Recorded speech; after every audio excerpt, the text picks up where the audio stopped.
Good afternoon, everyone, and welcome back for another SmutNut review. It's your girl Tiffany, and I am here to pick up where we left off in our review process. I took a short break last week. I needed to vent and get something off my chest. I do thank you guys for allowing me to do that. But we are back, and we are going to be continuing in the same vein as previously. We are still covering the Shayla Black Wicked Lovers series. And so, with that being said, we are on book 4. This week we will be covering Surrender to Me. And that is, of course, by Miss Shayla Black. This is the 4th book in the series, and it picks up kind of sort of in the same vein as the others. We are going to be introduced to a character that was briefly associated. So if you guys remember, in book 2, we covered Deke, Kimber, and Luke. Kimber came to Deke asking for a favor, which turned out to be the best thing that could have possibly happened to her. She ended up happily ever after and married and pregnant by Deke. Briefly, there was a situation with Luke, but Luke ended up with his happily ever after with Alyssa in book 3, which we covered previously in the last review. So now we're on book 4, and we're covering Hunter Edgington. So that name might sound slightly familiar if you've read the book, if you've read the series. If you have not and you're just listening to my reviews, Hunter Edgington, I'll give you a little bit of background on him. He is Kimber's older brother. Now, Kimber, remember, I gave you guys a brief description of her. She's a little bit of a tomboy, and that's because she was raised in a household with her dad, who was a colonel, and her 2 big brothers. That's it. Her mom wasn't there. Her mom left, and then once her mom left, her mom actually died. But we will get to how her mother passed in the next book. But she's grown up with these 2 kind of roughneck brothers, and of course anyone else that would be hired along with her dad. So that is the atmosphere that she came from, and this book is about her brother Hunter. So Hunter is a Navy SEAL. He fights for his country, and he is kind of an all-around badass. But he's back, and the book starts off with him coming home for leave, and he gets a proposition from a buddy of his, and it's an intriguing proposition because it's basically a proposition for a threesome. His friend says, look, there's this girl I've been seeing, she's kind of adventurous, and she's interested in a threesome. It's her birthday, and I kind of thought I would make that happen for her. Since I know you are Mr. Love 'em and leave 'em, you're not going to really, try to horn in on my girl, even though she's not really his girl, but they kind of have a situation. So she's like, maybe you can come through, we can do this for her, and then you can be out. You're the perfect wingman. So Hunter's like, well, is she hot? And he says, look, you know me. I don't mess around with girls that aren't hot, so he says, I'll be there. And so he goes, and it's to Vegas, where he attends the birthday party of Miss Kata. And when he sees her, he's immediately drawn to her. And he realizes, yeah, this is going to be a great thing. And of course, I want to sleep with this girl. So he introduces himself, and they begin a slight rapport, a flirtatious rapport, which is great. Especially given that she's not aware that he's been brought in so that they can have a threesome. As the night wears on, her friend, with benefits basically, lets her know, I brought him in so that, I can make your little fantasy happen. And she's like, cool. The only thing is that as the night wears on, Hunter starts to get a vibe from Kata. And he starts to feel something. And he decides, I don't want to have a threesome. I want to have a twosome, just me and her. So, kind of like the mad genius he is, he encourages her friend to drink. Drink so much so that he will not be able to perform during their threesome. And so her silly friend decides to take him up on his offer, and he drinks so much he gets drunk, and then at the end of the night they're going back to the hotel room where they're supposed to be having this threesome, but her friend basically passes out. Hunter does not let that deter him in any way. And although Kata's a little nervous about it, she likes him, he's really good looking, and she's attracted, and she wants this, and she wants it with him. So she just goes ahead and goes on. So Hunter and Kata end up having sex while her friend is passed out in the bathroom, which might seem, a little harsh, but I didn't think it was that big of a deal because it's not her boyfriend anyway. They have sex, and it's not just any sex. It's amazing sex. It's mind-blowing sex, and she is changed by this sex. And men, for the guys out there that are watching, understand that if you make love to a woman and it is beyond anything she's ever experienced, if she allows you to tap into that portion of her very essence that allows her to let go of all inhibitions, one of two things is going to happen. So the first thing is, if you guys know each other well, and this is a woman that you're dating or you're involved with, and she wants you to have these experiences with her and have that kind of intimate knowledge of her body, then she will be thoroughly happy and she will curl up next to you and purr like a satisfied little kitten. But if you manage, for some inexplicable reason, and generally speaking this doesn't happen, but if you manage to satisfy a woman on such a level and you don't know her, so let's say you guys are just hooking up or she's a booty call or a one night stand, and you touch her on that deep of a level, she's going to freak out. Now, her freak out may not be anything that you are aware of. She might be able to hold it in long enough to get out of your earshot, but trust me, she's going to freak out because she feels exposed. She feels vulnerable. She feels opened up in a way that she wasn't prepared with someone that she doesn't know that well. And so that is what happens with Kata. Hunter basically rocks her world, and she feels exposed and vulnerable when she didn't intend to be.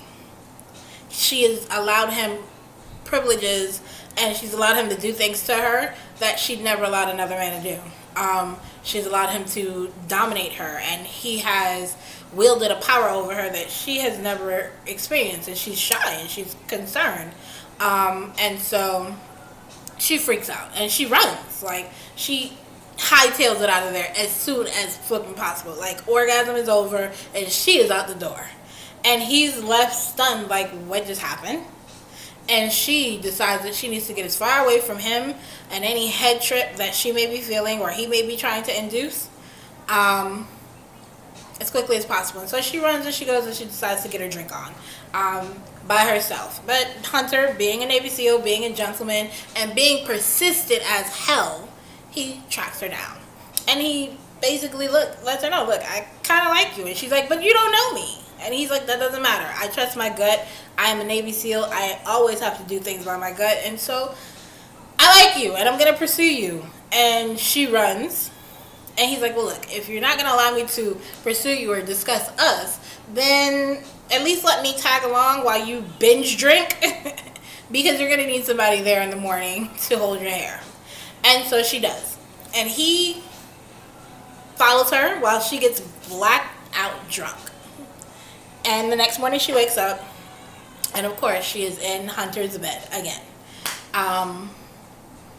And she's freaking out again. But her body is sore and sated in a way that she hasn't felt ever. But she's still scared out of her mind of him, of what he makes her feel. So she runs. She's like, look, I don't have to even deal with him anymore because I'm supposed to be on a plane going back home. So she gets on a plane, she goes home, where she ends up getting into a little bit of a tiff with her friend because he woke up on the bathroom floor by himself. But she's not really concerned with that. What really concerns her is that somehow during this conversation that she's having with this friend, she does some sort of hand gesture, and I can't really remember what it was, but either way, something gets drawn to her eye. And it is a big, fat, gold wedding band. And she flips out. Did she get married? Yes. And so she gets on a plane and she can't call Hunter. But Hunter's well aware of this. He was in his right mind when all of this happened. So he calls his supervisor or his commanding officer and lets him know, look, I just got married and I need you to transfer all my benefits to this lovely lady here. And his commanding officer is like, what? I didn't even know you were dating anyone. And he's like, look, that's beside the point. I'm married now. And he's dead set on making this marriage work for whatever reason. But he's, again, going on trusting his gut. And so he waits because he knows she's going to call. And when she gets off the plane, immediately she calls. She's like, what the hell happened? We cannot be married. He's like, look, I'm on my way to you. Just stay put. We'll discuss it. As he's on his way to her, something happens. Someone tries to kill her. And initially he thinks it's because of her job, because she has a very dangerous job. She is a corrections officer. So he assumes that this is someone with a vendetta against her, someone who she pissed off in jail. She deals with a lot of drug dealers and a lot of gang members. So they're going off of that. But as the book continues, they start to get the idea that maybe this is not about her job. And what else is going on? Who else could be trying to hurt this woman? And so he's trying to protect her. But in the same vein, while he's trying to protect her, he's trying to win her over because he's dead set on making this marriage work. So as we continue on in the book, you find them with this tug of war, and you see that she's got a lot of baggage, and not necessarily that she's a bad person or that anything terrible ever happens to her in a relationship, but sometimes we see things happen to those that we love and we take that baggage on ourselves. So she's got issues with her mother and her mother's current husband, who is not her father, and how things worked out like that. She's got abandonment issues and she's got control issues, and Hunter is trying to let her know that I'm here for you. And he's got maybe a few days, because he's supposed to be leaving to go back on duty. Now, during the time that he's with her, he has, I believe, the first time he has 72 hours to make her understand that he's trying to protect her.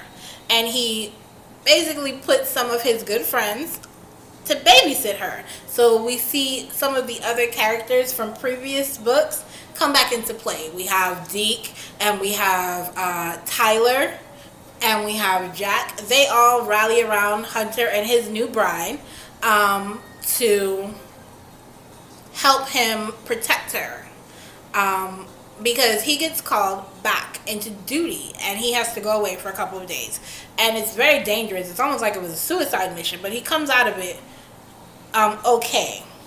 And so while he's gone, people are trying to get her to understand that he's really not the asshole that you think he is, sweetheart. He loves you for whatever reason. He fell in love with you just that quick, and now he's dead set on making your marriage work and keeping you safe.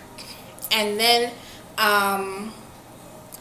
once that is the case, and she kind of sort of starts to get that, they still have to deal with who's trying to hurt her, because just when they make a step forward in their relationship, it gets pushed back by this danger that keeps coming at them from every direction. Either someone's trying to hurt her, or he gets sent back into the field for an emergency job, and they just can't figure out what's happening. So that's part of the allure of the book, because something is going on and someone is out to get them. And when you finally do get to the bottom of what's happening, it's like a super shock. At least it was to me. It's like, wow, what the hell? I didn't see that coming.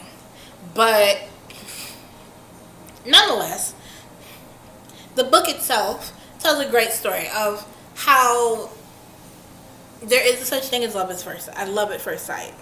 You can see someone and you can feel that connection, and you can make it grow. And I love that about this book. I love that about this story. It's a story that love does conquer all, and you can let your guard down. It definitely resonated with me personally, because I am a person who keeps my guard up at all times. Like, there's a huge brick wall. Well, there was a huge brick wall around my heart. There is not anymore, but nonetheless. I think this book would probably resonate with a lot of women, because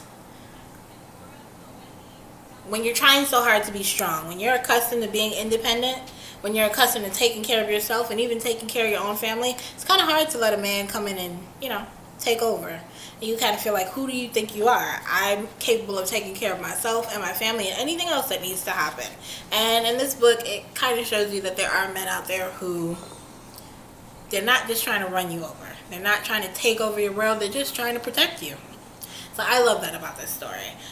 In terms of the smut factor, so on the smut scale, I'm going to give Hunter and Kata, I'd say 7. It wasn't too bad. It wasn't too dirty. It was no Delicious and it was no Decadent, definitely not. But it's right up there with Wicked Ties. Really great, really hot, steamy scenes if you like that. But enough action that any guy who reads this would definitely still be interested in what happens. So it's not a complete chick novel. And I think that any guy who picked this book up would definitely be interested to know how it ends. So I would definitely say that this is male friendly, it's sexy, it's super intense, definitely a lot of suspense, and the twist at the end will knock your socks off. Like, it knocked my socks off. So I love that. I will always leave you guys with this. Any TV executive, any movie executive, do yourself a favor and read this. Reach out to Miss Shayla Black and find out if she would like to option this series for a TV show or anything of that nature, because it would make a mega fan like myself super happy. So with that being said, you guys take care. We will be back next week or sooner with the next book in the series. And until then, bye bye.